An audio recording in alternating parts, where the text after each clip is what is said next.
সাংবাদিক বন্ধুদের অনেক অনেক শুভেচ্ছা জানাচ্ছি। আমাদের এই শর্ট নোটিশে আপনারা এখানে সমবেত হয়েছেন। আমার সঙ্গে এখানে আজকের এই প্রেস মিটে উপস্থিত রয়েছেন ভারতীয় জনতা পার্টির প্রদেশ কমিটির সাধারণ সম্পাদক শ্রী বিপিন দেববর্মা এবং মিডিয়া ইনচার্জ সুনীত সরকার। বন্ধুগণ, আপনারা জানেন যে আজকে একটি ঐতিহাসিক পদক্ষেপ আমাদের সরকার নিয়েছে। আজকে মাননীয় মুখ্যমন্ত্রী প্রফেসর ডক্টর মানিক সাহার হাতে আমাদের এনএলএফটি 3 গোষ্ঠীর মিলিয়ে প্রায় 461 জন এবং এটিটিএফ এ 123 জন, টোটাল 584 জন বৈরী হিসাবে যারা গণ্য হয়েছিল তারা আজকে বিভিন্ন আগ্নেয়াস্ত্র সহ আজকে ওনারা মূল স্রোতে ফিরে এসেছেন। আমি তাদেরকে স্বাগত জানাই এবং সঠিক সময়ে তারা সঠিক সিদ্ধান্ত, সঠিক নির্ণয় ওনারা নিয়েছেন। গত কিছুদিন আগে আপনারা জানেন আমাদের ভারতবর্ষের গৃহমন্ত্রী অমিত ভাই শাহজির নেতৃত্বে দিল্লিতে এই নেতৃত্বদের সঙ্গে এবং আমাদের মাননীয় মুখ্যমন্ত্রীর উপস্থিতিতে সেখানে বৈঠক সংগঠিত হয় এবং সেখানে একটা চুক্তি স্বাক্ষরিত হয়। সেই মোতাবেক আজকে এই 584 জন আজকে তারা আমাদের মূল স্রোতে ফিরে এসেছেন। তাই তাদেরকে অসংখ্য ধন্যবাদ জানাচ্ছি এবং তার মধ্যে যারা নেতৃত্ব দিচ্ছেন বিশ্বমোহন দেববর্মা এনএলএফটির বিএম গোষ্ঠীর তিনি president, Parimal Debbarma NLFT PD গোষ্ঠীর উনি চেয়ারম্যান প্রেসিডেন্ট, এবং প্রসেনজিৎ দেববর্মা এবং অলিন্দ্র দেববর্মা এটিটিএফ, টোটাল 4 জন এরকম বরিষ্ঠ নেতৃত্ব আজকে তারা মূল স্রোতে ফিরে এসেছেন। এবং আমরা যদি দেখি প্রায় AK-47 থেকে শুরু করে বিভিন্ন আগ্নেয়াস্ত্র তারা সরকারের কাছে সেখানে জমা দিয়েছেন। আমি তাদেরকে ধন্যবাদ জানাই, তারা সঠিক সময় সঠিক সিদ্ধান্ত নিয়েছেন। এবং শুধু তাই নয়, আমি ধন্যবাদ জানাই আমাদের দেশের যশস্বী প্রধানমন্ত্রী নরেন্দ্র মোদীজিকে যে উনি উত্তর পূর্বাঞ্চলের উন্নয়নের জন্য যেই কর্মযজ্ঞ উনি করছেন তার নিরিখে দাঁড়িয়ে আজকে যারা বিচ্ছিন্নতাকামী বা যারা আজকে বাইরে রয়েছেন তারা সবাই আমাদের মোদীজির এই কর্মকাণ্ডকে আরো বাস্তবায়িত, আরো শক্তিশালী করার লক্ষ্যে তারা মূল স্রোতে ফিরে এসেছেন। মোদীজির প্রতি পূর্ণ আস্থা রেখেছেন, কেন্দ্রীয় সরকারের প্রতি পূর্ণ আস্থা রেখেছেন। তৎসঙ্গে আমাদের এই ত্রিপুরা রাজ্যেও আমাদের ভারতীয় জনতা পার্টি এবং আমাদের মুখ্যমন্ত্রীর নেতৃত্বে যেই সরকার পরিচালিত হচ্ছে সেই সরকারের যে কর্মযজ্ঞ, সেই সরকার আমাদের সরকারের যে মানুষের প্রতি বিশ্বাস এবং মানুষের জনজাতি এলাকার ডেভেলপমেন্ট ইস্যু সেটাকে আরো ত্বরান্বিত করার লক্ষ্যে আমি মনে করি এই যে পদক্ষেপ আমাদের কাছে একটা বিশাল কর্মযজ্ঞ, যেটা আমাদের মাননীয় মুখ্যমন্ত্রী প্রায়ই বলে থাকেন যে এক ত্রিপুরা শ্রেষ্ঠ ত্রিপুরা। আমরা এই এক ত্রিপুরা শ্রেষ্ঠ ত্রিপুরা করার লক্ষ্যে এটা একটা বিশাল পদক্ষেপ হবে বলে আমি মনে করছি।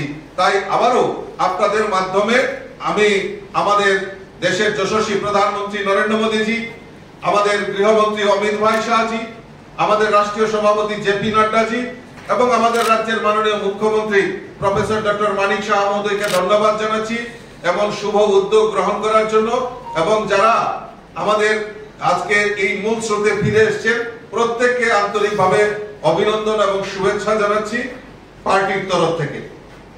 তৎসঙ্গে আপনারা দেখেছেন গতকালকে নেতৃত্বে একটা বিশাল দল পুলিশ হেডকোয়ার্টারের সামনে তারা ডেপুটেশনের নামে মিলিত হয়েছে এবং ডেপুটেশন দিয়েছে। বিরোধীদের বিরোধিতা করবে, এটা স্বাভাবিক, আমি সাধুবাদ জানাই। কিন্তু এজেন্ডা কি, ইস্যু কি? ইস্যু হচ্ছে এই ত্রিপুরা রাজ্যে সন্ত্রাস বাড়ছে, এই রাজ্যে আইনের শাসন নেই, এই রাজ্যে নারীরা ধর্ষিতা হচ্ছে, বিভিন্ন ইস্যুতে গতকালকে তারা ডেপুটেশন দিয়েছেন, ডিজির সঙ্গে মিলিত হয়েছে। আমি প্রশ্ন রাখতে চাই যে মানুষ ভুলে গেছে আপনারা ক্ষমতায় ছিলেন, আপনাদের জোট পিরিয়ড সেটা ত্রিপুরা রাজ্যের মানুষ ভালো করে জানে। সুস্পষ্ট কোন রকম অজুহাত তুলে ধরতে পারেনি। আমাদের সরকার যদি কোন রকম সন্ত্রাস হয়, সঙ্গে সঙ্গে পুলিশ তার নিরপেক্ষ ভূমিকা নিয়ে, দায়িত্ব নিয়ে সেখানে আমাদের পুলিশ প্রশাসন কাজ করে।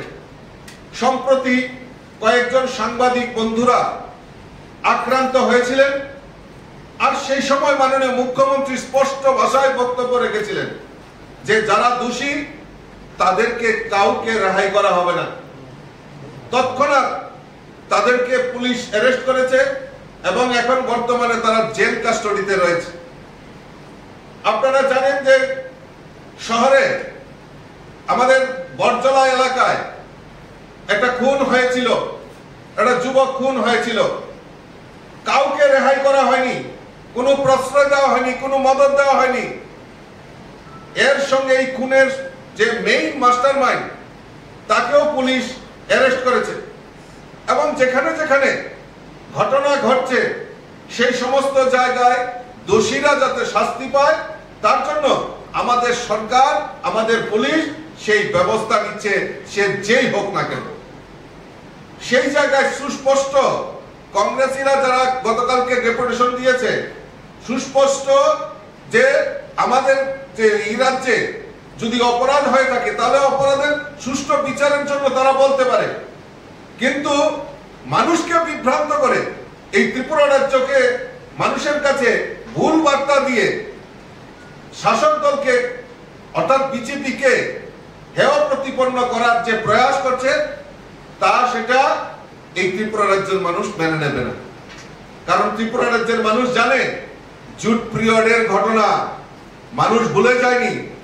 সিপিএম এই জুট পিরিয়ডে 25 বছর রাজত্ব করেছে, শুধু জুট পিরিয়ডের ঘটনাগুলি সামনে রেখে এই কমিউনিস্টরা 25টা বছর টানা এই রাজ্যের বুকে শাসন করেছে। এর আগেও আপনাদের এই সাংবাদিক সম্মেলনে আমি উত্থাপন করেছিলাম যে 5 বছরে কংগ্রেস জুট পিরিয়ডে এমন কোন কুকর্ম করেনি যেটা লিপিবদ্ধ হয়নি। এই রাজ্যের বুকে ইতিহাস সৃষ্টি হয়েছে। সমস্ত দিক থেকে এই কংগ্রেস জুট পিরিয়ডটা মানুষ সেই সময় বিচারের জন্য চিৎকার করেছিল, হাহাকার করেছিল, বিচার পায়নি। আর আজকে তারা বিজেপির উপর আক্রোশ করে বিজেপির উপর আঙ্গুল তুলছে। আমার কাছে বহু তথ্য রয়েছে, মানুষের কাছে ধীরে ধীরে সেগুলি সামনে রাখবো। কংগ্রেসীদের চরিত্র আজকে যারা এই বিজেপিকে আক্রমণ করার, বিজেপিকে হেয় প্রতিপন্ন করার জন্য মানুষের সামনে তুলে ধরার চেষ্টা করছে, তাদের চিত্তাগিত্তা আমাদের কাছে রয়েছে। 5 বছরের এই ইতিহাস মানুষকেও ভুলে যায়নি, জুট পিরিয়ডের ইতিহাস। আমরা যদি বলতে চাই তাহলে অনেক সময় লাগবে এই 5 বছরের ইতিহাস। শুধু 2-1টা আপনাদের সামনে আজকে তুলে ধরছি, যদি প্রয়োজন হয় তাহলে আরো বেশি করে সেই তথ্য সহকারে আপনাদের সামনে রাখবো। আপনারা নিশ্চয়ই ভুলে যাননি 91-এ দৈনিক সংবাদে প্রকাশিত হয়েছিল কুমারঘাটের নোটিফাইড এরিয়ায় কংগ্রেস সদস্য ও সার্কেলদের কুকীর্তি, পিস্তল উঁচিয়ে স্বামীর উপস্থিতিতে স্ত্রীকে ধর্ষণ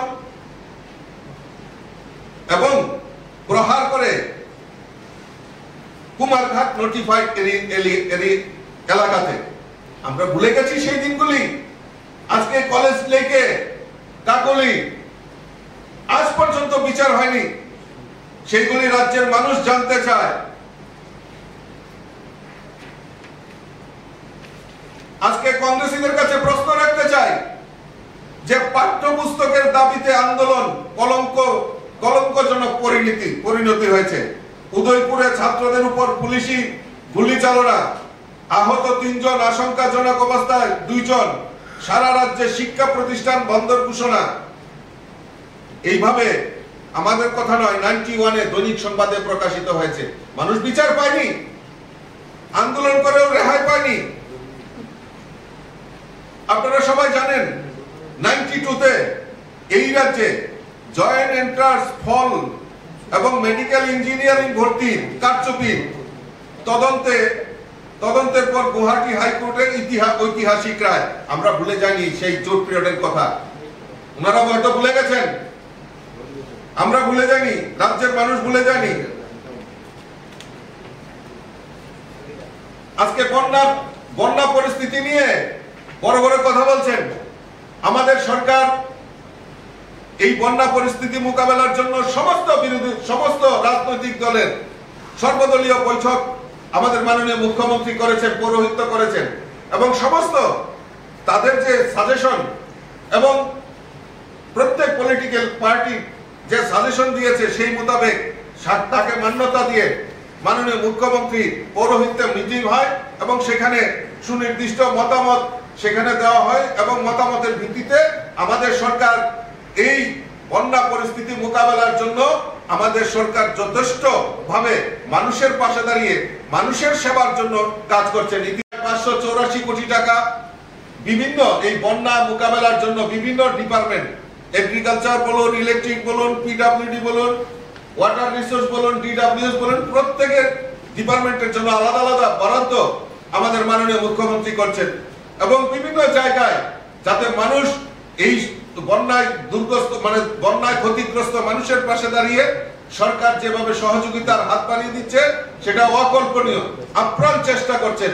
যারা মৃত হয়েছেন তাদেরকে ইতিমধ্যে তাদের পরিবারের নিকটাত্মীয়কে 4 লক্ষ টাকা করে প্রদান করা হয়েছে। আর ঠিক 1992 সনে বন্যা নিয়ন্ত্রণে লগ্নে উত্তর জেলা লক্ষ লক্ষ টাকা জালিয়াতি, এটা আমাদের কথা নয়, সেই দৈনিক সংবাদে উল্লেখ রয়েছে। সেই নর্থে উত্তর জেলায় যে বন্যা হয়েছিল সেখানে কি ঘটনা হয়েছিল, মাটি ফেলার নামে লক্ষ লক্ষ টাকা হাতিয়ে নেওয়া সেই জোট পিরিয়ডের ঘটনা আজকে আপনাদের সামনে তুলে ধরছি। বন্ধুগণ, আমার কাছে অনেক তথ্য রয়েছে, আমি ধীরে ধীরে সেইগুলি আপনাদের সামনে উপস্থাপন করব। আমরা চাই এই রাজ্যে শান্তি বিরাজ করুক। এই রাজ্যে আমরা চাই যারা যেই দোষী হোক না কেন তাদের সুষ্ঠু বিচার হোক, সেটা ভারতীয় জনতা পার্টি চায়। এবং ইতিমধ্যে আপনারা দেখেছেন মাননীয় মুখ্যমন্ত্রী এই যারা চাঁদাবাজি, জুলুমবাজি, তার সঙ্গে যারা জড়িত থাকবে সে যেই হোক না কেন তাদের সুযোগ্য শাস্তির ব্যবস্থা, তাদেরকে কেউ রেহাই করবে না রাজ্য সরকার। রাজ্যের মাননীয় মুখ্যমন্ত্রী ইতিমধ্যে উনি বিবৃতি দিয়েছেন। আমাদেরও কথা, আমাদের পার্টি থেকেও স্ট্যান্ড পয়েন্ট, সে যেই হোক না কেন তাকে রেহাই করা হবে না। চাঁদা, জুলুমবাজি, তার জন্য কাউকে রেহাই করা হবে না। কিন্তু এই কংগ্রেসের যে চরিত্র, যে তারা এই রাজ্যকে আবারও বিশৃঙ্খলা করার একটা প্রয়াস করছে, আমি আপনাদের মাধ্যমে রাজ্যের আপামর জনসাধারণের কাছে আবেদন রাখবো যে ভারতীয় জনতা পার্টি এবং আমাদের ভারতীয় জনতা পার্টির নেতৃত্বে সরকার মানুষের জন্য কাজ করা যে প্রয়াস করছেন, সমাজের প্রত্যেকটা অংশের মানুষের জন্য কাজ করছেন এবং আগামী দিন এই এক ত্রিপুরা শ্রেষ্ঠ ত্রিপুরা গড়ার লক্ষ্যে আমাদের বিকাশের জন্য যে কাজ করা, মোদিজির সংকল্পকে যে বাস্তবায়ন করা, সেই সংকল্প নিয়ে আমরা কাজ করছি। আগামী দিন ত্রিপুরা রাজ্যের মানুষকে যদি প্রয়োজন হয় আরো তথ্য দিয়ে এই কংগ্রেস এবং কমিউনিস্টের যে অপকীর্তি আমরা আপনাদের সামনে তুলে ধরব। সবাইকে নমস্কার, ধন্যবাদ। আপনাদের কোনো প্রশ্ন যদি থাকে? মাফিয়া এবং নারী নির্যাতন এবং যারা বিরোধী দল করছে তাদের দেখে দেখে তাদের উপর আক্রমণ করা হচ্ছে, সে বিষয়ে কি বলবেন?